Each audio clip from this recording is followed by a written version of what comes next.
यात्रा के अंदर से, भीड़ से एक बहुत अच्छा सुंदर नारा आया, नफरत के बाजार में मोहब्बत की दुकान खोलनी है। क्योंकि ये देश नफरत का नहीं है, हिंसा का नहीं है, मोहब्बत का देश है। मगर बीजेपी आरएसएस के लोग जहां भी जाते हैं भाई को भाई से लड़ा देते हैं, नफरत फैला देते हैं। तो विचारधारा भी लड़ाई। पहली यात्रा में बहुत सारे लोग आए, पैदल चले, गुजरात के लोग हमसे कहते देखिए आपने यात्रा की मगर गुजरात तो आई नहीं, कैंप छो तो नहीं बोला आपने।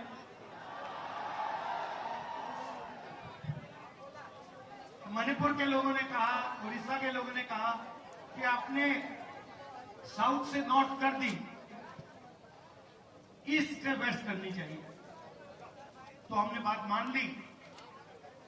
आज मैं आपके सामने यहां हाजिर हूं। अब यहां पे आदिवासी भाई हैं, गरीब लोग हैं, अलग अलग वर्ग के लोग हैं। यहां पे कोई आदिवासी युवा है?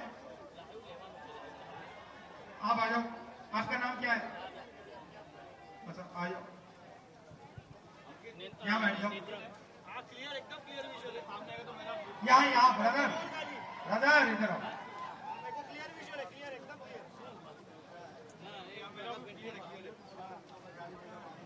क्लियर। तो मुझे बताओ, देश में आदिवासियों की कितनी आबादी है? आदिवासी हिंदुस्तान में आदिवासी कितने हैं? सब ज्यादा है और मूल निवासी है। आदिवासी के लिए आपने सर बोला जल जंगल। नहीं भाई, सवाल का जवाब दो। ये उल्टा सीधा नहीं, सवाल का जवाब दो। सवाल क्लियर है। हिंदुस्तान में आदिवासियों की कितनी आबादी? अगर नहीं जानते क्या तो नहीं जानते? सर 30% तो है। 30% नहीं है। आदिवासी हिंदुस्तान में 8% है। ठीक है, ये आप नंबर याद रखो। तो 8% अगर आपकी आबादी है तो कम से कम कितनी हिस्सेदारी होनी चाहिए? 8% है तो हमारी सर संविधान के हिसाब से 8%। तो कम से कम, अगर आप कम से कम करें तो अगर आपकी आबादी 8% है तो आपकी भागीदारी भी 8% होनी चाहिए। सर झंडा, सही बात। झंडा सर। ये एम्बुलेंस है भैया, एम्बुलेंस है, इसको निकलवा दो।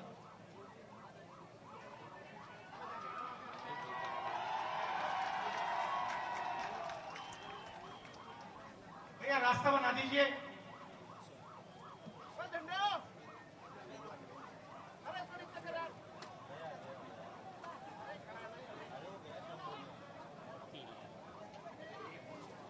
तो आपकी भागीदारी 8%। अच्छा, पिछड़े कितने हैं? हिंदुस्तान में पिछड़े लोग कितने हैं? 50%। दलित कितने? 15। माइनॉरिटी कितने? 15। गरीब जनरल कास्ट के कितने लोग? 5%। तो सब जोड़ो तो 90% हो जाता है। ठीक है, मगर अभी मैं आदिवासियों की बात करता हूं। हिंदुस्तान की सबसे बड़ी कंपनियों की लिस्ट निकालो।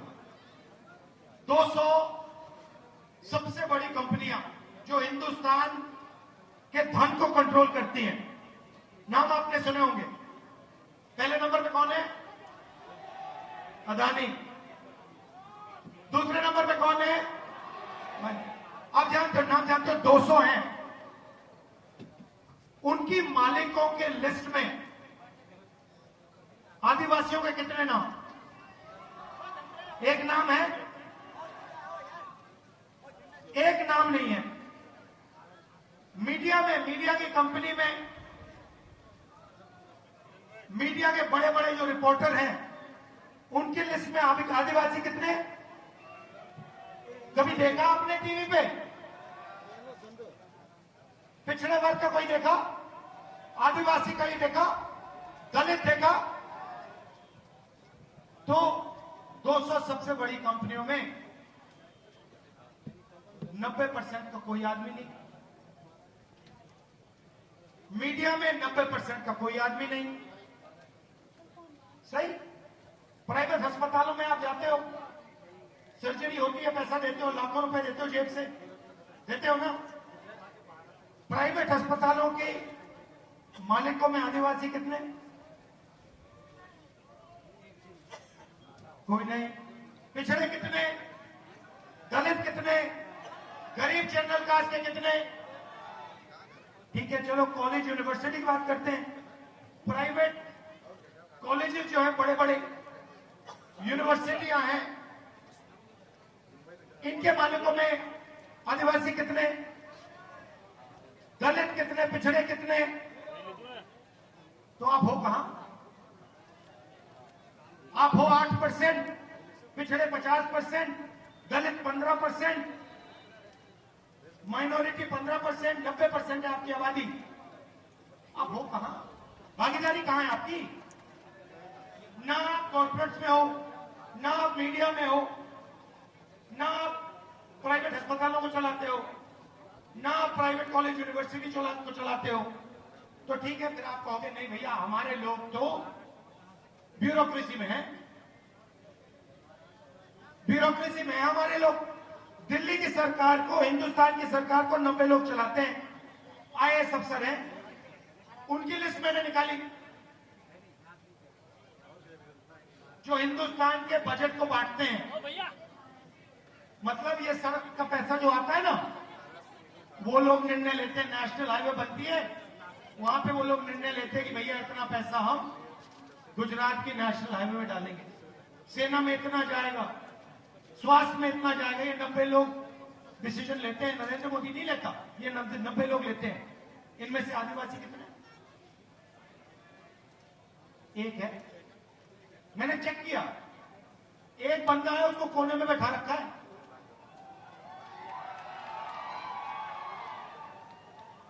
और अगर हिंदुस्तान की सरकार 100 रुपए खर्च करती है बजट में, तो आदिवासी वर्ग का अफसर कितने रुपए का भागीदार है? बताओ कितना का? कितना? 3%? 1% नहीं, 8 नहीं, 100 रुपए अगर खर्च होते हैं तो आदिवासी ऑफिसर 10 पैसे खर्च करता है। 100 में से 10 पैसे आपके, और आपकी आबादी 8%। और जब भैया अदानी को जमीन मिलती है तो किसकी मिलती है? तो फिर आपका नंबर पड़ता है। जब जमीन लेने की बात होती है तो आपको सबसे सामने लाइन में खड़ा कर देते हैं, और जब भागीदारी देने का टाइम आता है तो सबसे पीछे खड़े कर देते हैं। इधर केवड़िया में भी ले लिया है सर। कांग्रेस पार्टी ने जमीन अधिग्रहण कानून दिया था, 4 गुना मार्केट रेट से ज्यादा पैसा मिलना चाहिए। कितना कॉम्पेंसेशन मिला वहां? सर यहाँ पे पहले तो उनको जमीन ले ली, अभी रोजगार के लिए लारी गल्ले भी नहीं दे रहे, और जो कंपनसेशन देते हैं वो कहीं ज्यादा देते हैं, और यहाँ पे तो आदिवासियों को अपने जीवन निर्वाह चलाने के लायक भी नहीं छोड़ते। तो आपका जल, आपका जंगल, आपकी जमीन उठा के ले जाते हैं, आपसे कहते हैं भैया विकास होगा, और फिर जब आप देखते हो आपको कहीं भी देश में भागीदारी नहीं मिलती। ये विकास, आपको ये सवाल पूछना चाहिए, विकास किसके लिए हो रहा है? ये 90% के लिए हो रहा है, या ये 2-3% अरबपतियों के लिए हो रहा है, अदानी अंबानी का हो रहा है? अच्छा, नई बात निकाली इन्होंने। आपको क्या कहा जाता है, आपके समाज को कहा जाता है? आप कौन हो? आदिवासी, राइट? आदिवासी शब्द का क्या मतलब? हाँ, क्या मतलब है इसका आदिवासी का? आदिवासी यहाँ देश के मूल मालिक है और जल जंगल जमीन पे सबसे पहला अधिकार है। और कांग्रेस और राहुल जी ये हर जगह छत्तीसगढ़, झारखंड और जहां पे भी हम कांग्रेस गई है और ये एक ही बात चलाई है। तो आदिवासी का मतलब हिंदुस्तान की जमीन के पहले मालिक, मतलब जब यहां कोई नहीं था, जंगल था, तब भी आदिवासी यहां हिंदुस्तान के मालिक थे, बराबर थे। अब इस शब्द का मतलब क्या है कि अगर आदिवासी हिंदुस्तान के मालिक सबसे पहले मालिक थे, तो हिंदुस्तान में आदिवासियों को भागीदारी मिलनी चाहिए, उनकी जमीन, उनका जल, उनका जंगल उनको मिलना चाहिए। इसका यह मतलब, शब्द का यह मतलब, जब मैं आपको आदिवासी कहता हूं, मैं आपसे कह रहा हूं कि भैया ये जो देश है इसकी जमीन पहले आपकी हुआ करती थी और इस जमीन का, जल का, जंगल का अधिकार आपका है। इस शब्द का यह मतलब है। वनवासी का क्या मतलब है? वनवासी मतलब जो जंगल में रहते हैं, जो जंगल में रहते हैं उनके कोई हक होते हैं? जो वनवासी हैं, बीजेपी आपको वनवासी कहती है, आपको आदिवासी नहीं कहती, सही? उनके भाषण देखो, वो सब टाइम कहते हैं वनवासी। ये उन्होंने आपका नाम क्यों बदला? क्योंकि ये आपको अधिकार नहीं देना चाहते हैं और ये चाहते हैं कि आपको ये वनवासी कहें और आस्ते आस्ते आस्ते आस्ते हिंदुस्तान में वन खत्म हो जाए। और फिर जब वन खत्म हो जाएगा, आपसे कहेंगे भैया आप वनवासी हो, मगर जंगल तो है ही नहीं। तो जंगल गया, पानी गया, जल गया, आप तो कहीं के नहीं रहे। तो ये फर्क है सोच में। अब आप मुझे कहोगे आगे का रास्ता क्या है? सबसे पहले मैं आपको याद दिलाना चाहता हूं कि चाहे वो पैसा कानून हो, चाहे वो जमीन अधिग्रहण बिल हो, चाहे वो ट्राइबल एक्ट हो, ये तीनों ऐतिहासिक काम कांग्रेस पार्टी ने आपके साथ मिलकर आपके लिए किए थे। और मैं आपको यहां आश्वासन देना चाहता हूं, सबसे पहला, कि आप आदिवासी हो, आप वनवासी नहीं हो और आपका जो हक है जल का, जमीन का, जंगल का, वो आपका है और कांग्रेस पार्टी वो आपको दिलवाएगी। और जो हमने जमीन अधिग्रहण बिल का कानून लागू किया था, फॉरेस्ट राइट एक्ट लागू किया था, उसको हम फिर से ठीक से इंप्लीमेंट करेंगे और जो आपको जमीन मिलनी चाहिए, जो आपका हक है, वो हम आपके हवाले करवा देंगे। अब दूसरा मामला,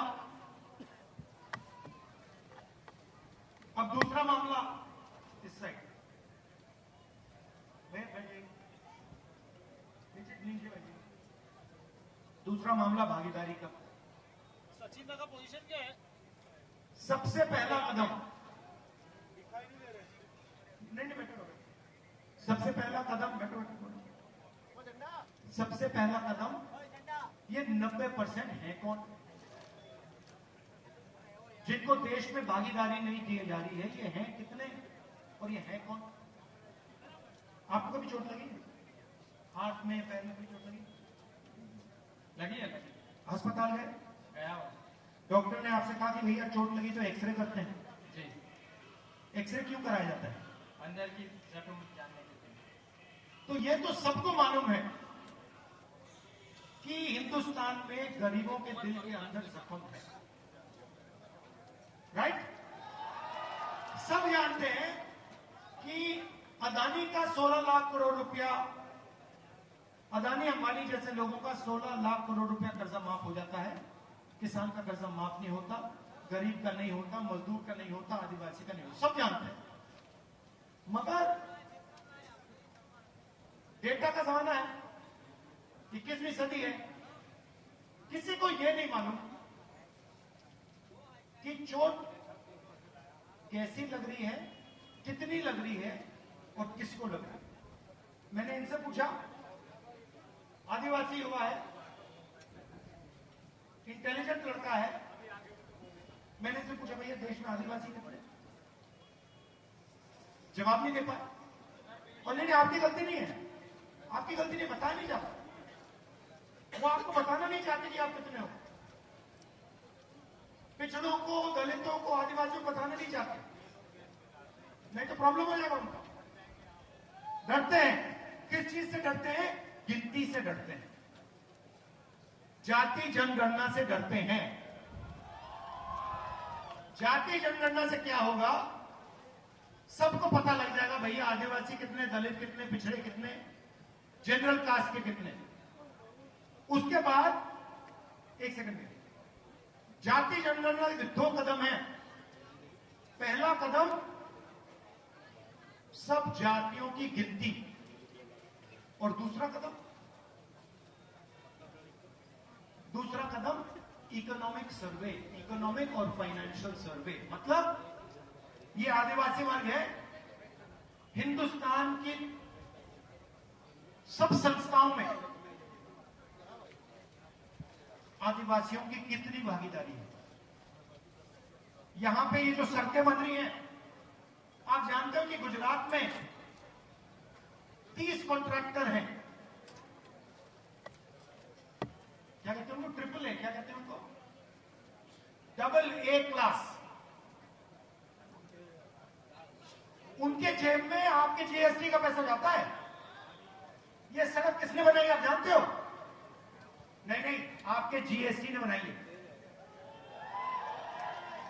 आपके जेब में से पैसा निकालकर 30 कॉन्ट्रैक्टर को दिया गया है। 30 कॉन्ट्रैक्टर में से आपको एक दलित, एक पिछड़ा, एक आदिवासी नहीं मिल सकता। लिस्ट निकाल के देख लो, नहीं मिलेगा। आपका पैसा है, आपके जेब से जाना है। ये आपने चश्मे पहने हुए हैं, हीरो लग रहे हो बॉलीवुड के। ये आपने चश्मे कितने के खरीदे? 600 के ना? नाम क्या आपका? रोहित जी, आपने 600 रुपए के खरीदे ना? ये चश्मे दिखा दो।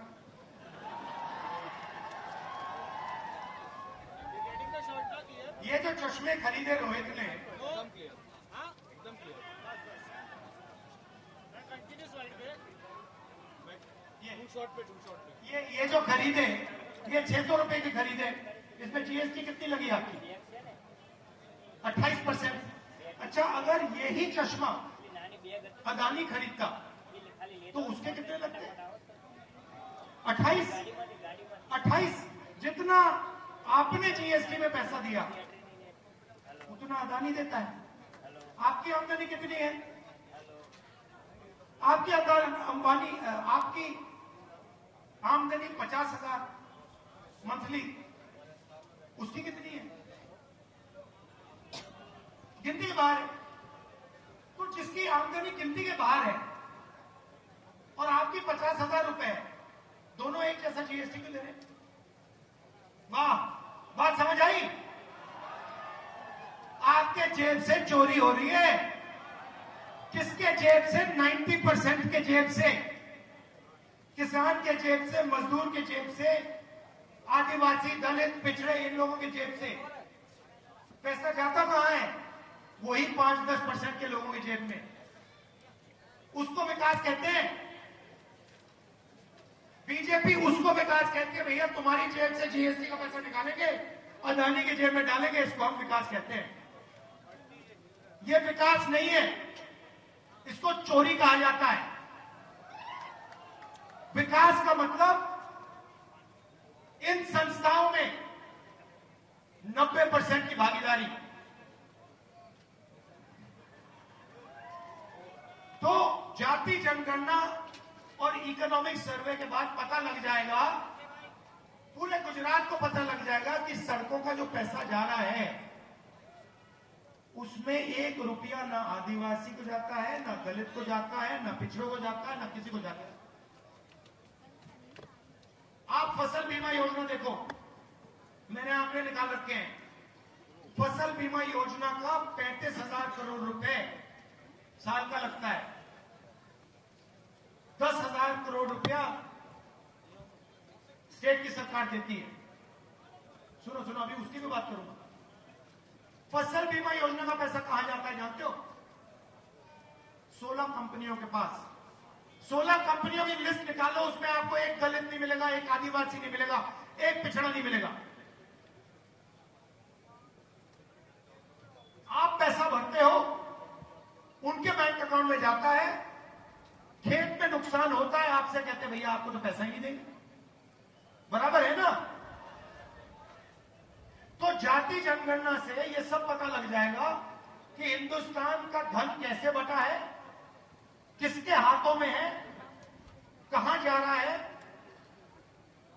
कितने पिछड़े वर्ग के लोग हैं, कितने दलित, कितने आदिवासी, ब्यूरोक्रेसी में कितने हैं, बड़ी बड़ी कंपनियों में कितने हैं, मीडिया में कितने हैं, सब पता लग जाएगा। और ये हिंदुस्तान के लिए क्रांतिकारी कदम होगा। देखिए, 70 साल पहले आजादी मिली, सही? आजादी में निर्णय लिया गया कि सबकी अब एक साथ प्रगति होगी। अब मैं सिर्फ ये कह रहा हूं कि 70 साल हो गए, अब एक एक्सरे कर लेते हैं, पता लगा लेते हैं कि भैया भागीदारी आज तक किसकी है, धन किसके हाथों में है, आदिवासियों के हाथों में है, कितना है, बड़ी बड़ी संस्थाओं में कौन लोग बैठे हैं, आदिवासी बैठे हैं, दलित बैठे हैं, कौन बैठे? दूध का दूध, पानी का पानी हो जाएगा। आपको पता लग जाएगा कि हमारा यहां पे 24 घंटा बेवकूफ बनाया जा रहा है, डेटा मिल जाएगा। उसके बाद हिंदुस्तान की सच्ची राजनीति शुरू हो सकती है। ये हम करना चाहते हैं। पहला कदम हमने अपने मैनिफेस्टो में लिखा है, जाति जनगणना, और ये जो 50% का रिजर्वेशन है, ये जो लिमिट डाल रखी है, इस लिमिट को हम हटा देंगे। समझ में आई बात? इसमें आदिवासियों को, दलितों को, पिछड़ों को, छोटे पिछड़े वर्ग लोगों को सबको फायदा होगा। बीजेपी कहती है किसानों को हम एमएसपी नहीं दे सकते। एमएसपी मतलब मिनिमम सपोर्ट प्राइस, कम से कम दाम। मोदी जी की सरकार किसानों को हाईवे पे रोकती है, कील ठोक के दीवार बनाकर। सही बात है? वो क्या चाहते हैं? सिर्फ एमएसपी चाहते हैं। उन्होंने कहा देखिए, आप सब लोगों को सही दाम दिलवाते हो, दुकान में कोई कुछ बेचता है उसको सही दाम मिलता है। चिप्स का पैकेट कितने का होता है? छोटा वाला, हाँ, 5 रुपए का, 10 रुपए का। उसमें कितने आलू होते हैं? 4 आलू कितने होते हैं? मैंने कल शक्ति सिंह जी से पूछा, चिप्स का पैकेट दिखा के पूछा, उसमें आधा आलू होता है। आधा आलू दुकान में 10 रुपए का बिकता है, मगर जब किसान बेचता है तो आधा आलू कितने का बिकता है? तो किसान बस ये कह रहा है कि भैया हमें भी आलू के चिप्स का थोड़ा सा धन, थोड़ा सा पैसा दे दो। आप पूरा का पूरा फायदा दूसरे लोगों को दे रहे हो। आलू के चिप्स का पैकेट 10 रुपए का होता है। आलू हमने उगाया है, हमें 10 रुपए के, ठीक है 5 रुपए मत दीजिए, 2 रुपए तो दे दीजिए, 3 रुपए तो दे दीजिए, ये कह रहा हूं। मोदी जी कहते नहीं, 10 रुपए के पैकेट पैसे मिलेंगे। एक तो पैसा देंगे फेंक के तुम्हें, तो किसान गुस्से में हैं। मोदी जी कहते हैं नहीं देंगे, हम मैनिफेस्टो में लिख दिया कि लीगल एमएसपी हिंदुस्तान के सब किसानों को कांग्रेस पार्टी दे देगी।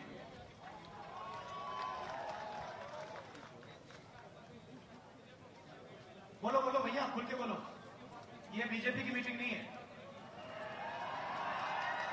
ये कांग्रेस वालों की है। हाँ,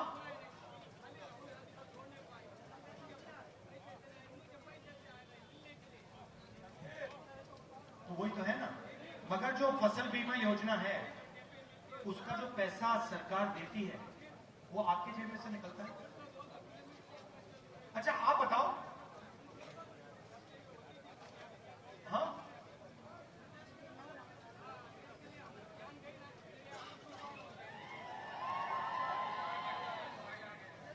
तो भैया अब देखिए, मैं आपसे एक सवाल पूछता हूं। ये देखिए मीडिया वाले खड़े हुए हैं यहाँ पे, देखिए उनकी ओर देखिए जरा। नमस्कार, कैसे हैं आप लोग? हेलो, मुझे एक बात बताओ, ये जो है ये इन्होंने आदिवासियों की जमीन के बारे में कभी बोला टीवी पे? कभी इन्होंने किसान के बारे में बोला है टीवी पे? मजदूर का चेहरा कभी दिखाते हैं? क्यों नहीं? Adani media, Modi media,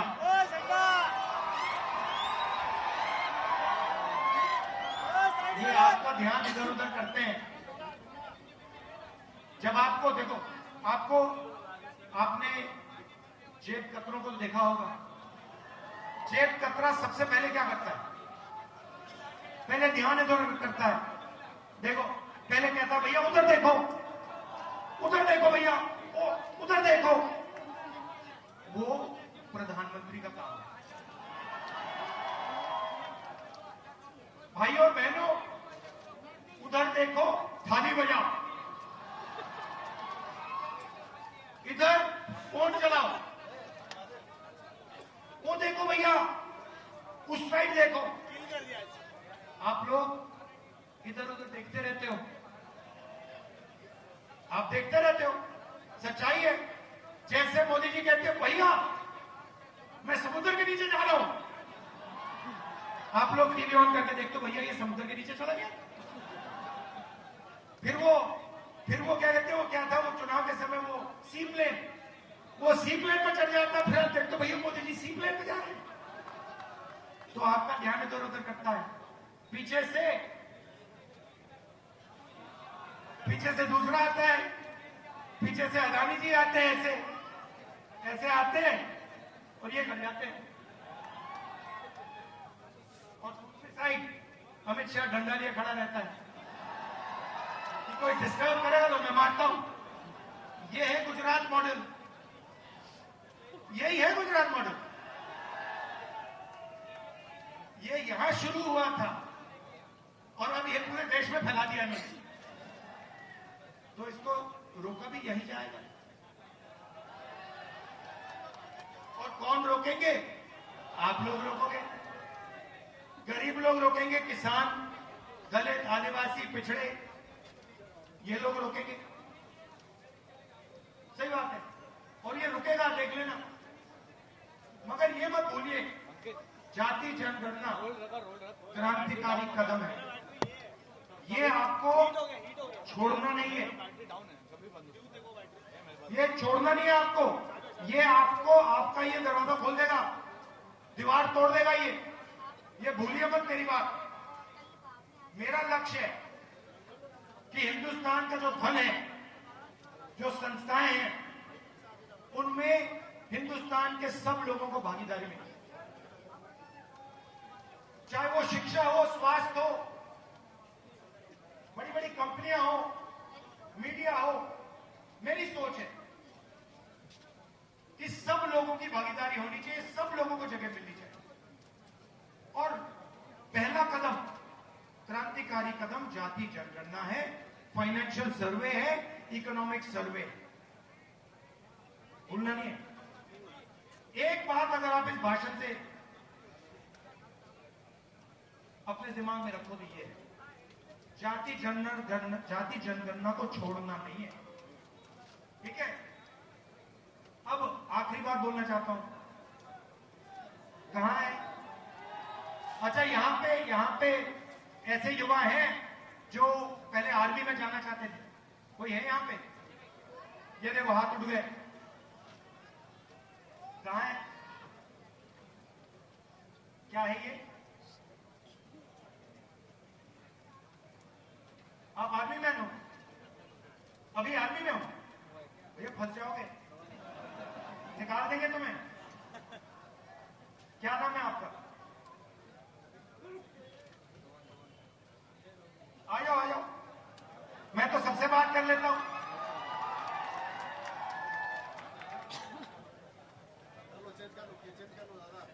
thank you brother. अरे यार ये सब मुझको दे यार। क्या हो गया? कर ना चेंज कर तू मेरा यादव जी,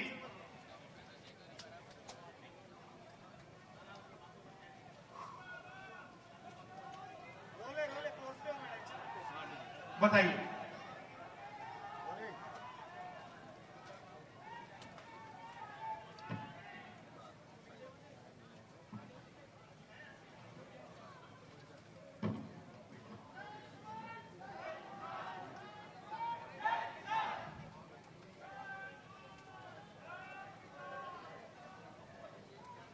रेडी? हां रोलिंग ना रोलिंग क्वेश्चन हां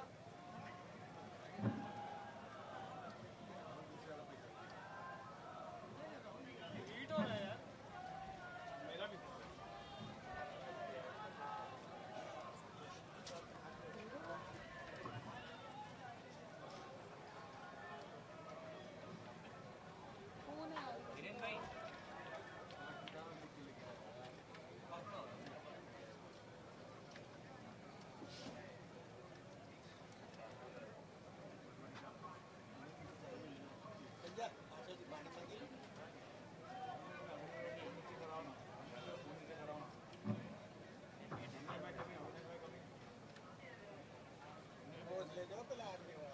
अच्छा एक बात बताओ, ये तो मैं सब आपसे अब देखूंगा, आपसे बात करूंगा आपसे।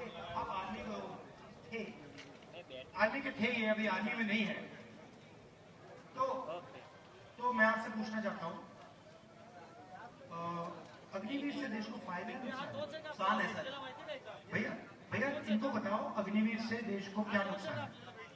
सर ये आप लोगों की सुरक्षा के साथ खिलवाड़ हो रहा है। ये कोई 4 साल की नौकरी मात्र नहीं है, ये देश की सुरक्षा के साथ खिलवाड़ किया जा रहा है, आप लोगों की सुरक्षा के साथ खिलवाड़ किया जा रहा है।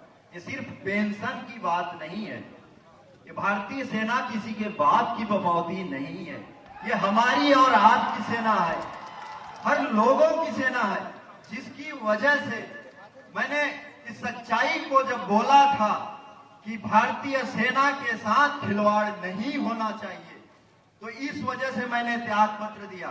लेकिन उन्होंने बोला ये चीजें मान्य नहीं है, इस चीज को दबाया गया। पहले जो आर्मी मोबाइल उसमें एक दे देंगे आपको, उसमें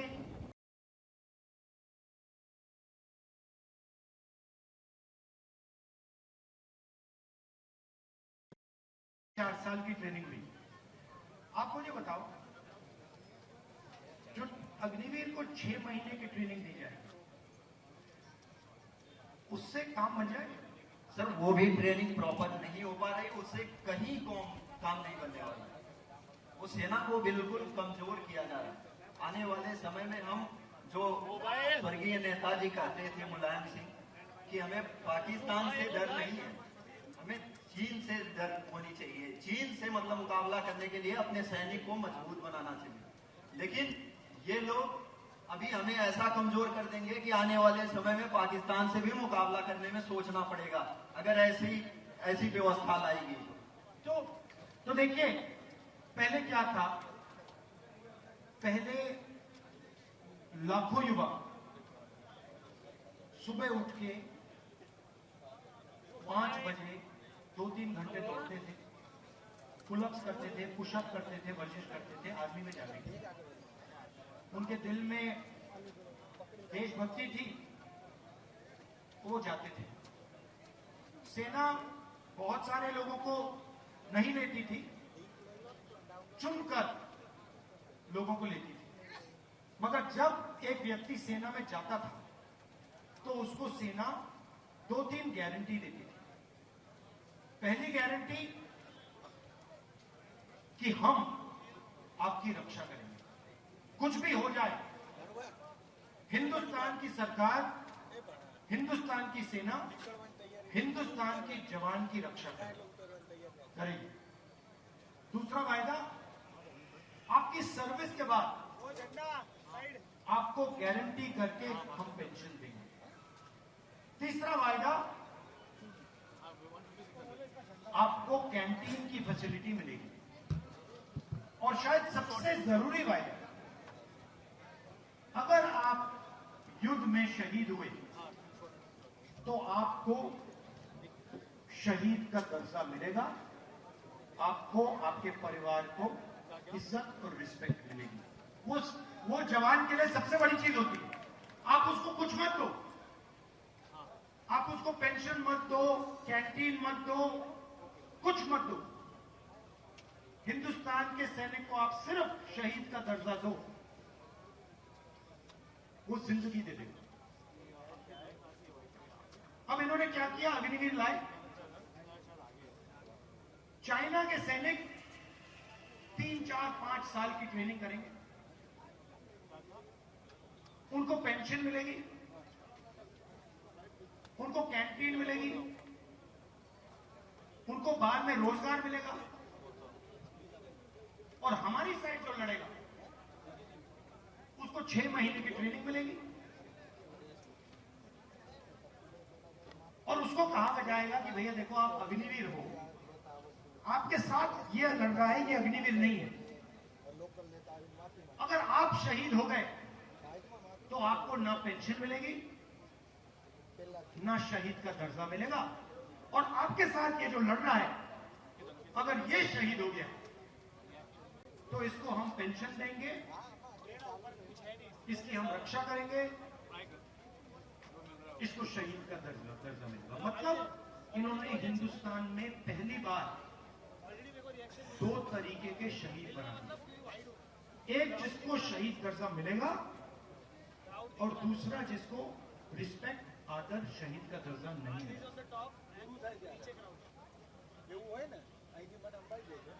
सही? तो इससे क्या, आपको क्या लगता है, हिंदुस्तान की सेना मजबूत होगी?